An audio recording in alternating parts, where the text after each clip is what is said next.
નવજીવન ન્યૂઝમાં ફરીવાર તમારું સ્વાગત છે। કેવડિયા એકતાનગર ખાતે અત્યારે 30 ઓક્ટોબરના વડાપ્રધાન નરેન્દ્ર મોદી પધારવાના છે, પરંતુ તેમના નિયત સમયનો 5 વાગ્યાનો કાર્યક્રમ હતો, પરંતુ અત્યારે 6:15 વાગી ગયા છે। હજુ સુધી તેઓ પહોંચી શક્યા નથી। ખરાબ વાતાવરણના કારણે તેઓ હેલિકોપ્ટર માર્ગે આવવાના હતા, પરંતુ વરસાદ અને ખરાબ વાતાવરણના કારણે તેમના કાર્યક્રમમાં ફેરફાર કરવામાં આવ્યો હતો। હાલમાં એવી જાણકારી મળી છે કે તેઓ વડોદરાથી સડક માર્ગે કેવડિયા એકતા નગર ખાતે આવવાના છે, પરંતુ હજુ સુધી તેમનું આગમન થયું નથી।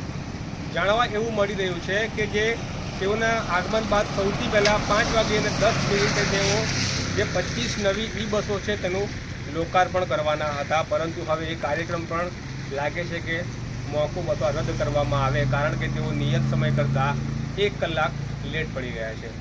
હાલમાં તમે મારી પાછળ જે બિલ્ડિંગ જોઈ રહ્યા છો તે સ્ટેચ્યુ ઓફ યુનિટીનું વહીવટી બિલ્ડિંગ છે। ત્યાંથી એડમિનિસ્ટ્રેશન થાય છે અને આ જ રસ્તા ઉપરથી પીએમનો કાફલો હાલમાં પસાર થવાનો છે। એ દ્રશ્યો પણ અમે તમે બતાવવાના છે।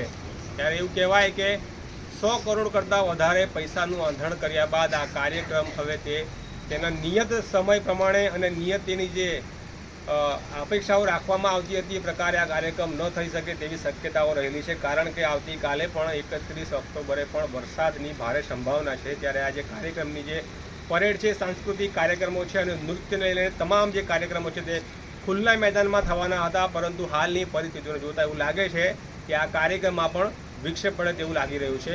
આગળના અપડેટ માટે અમારી સાથે જોડાયેલા રહેજો।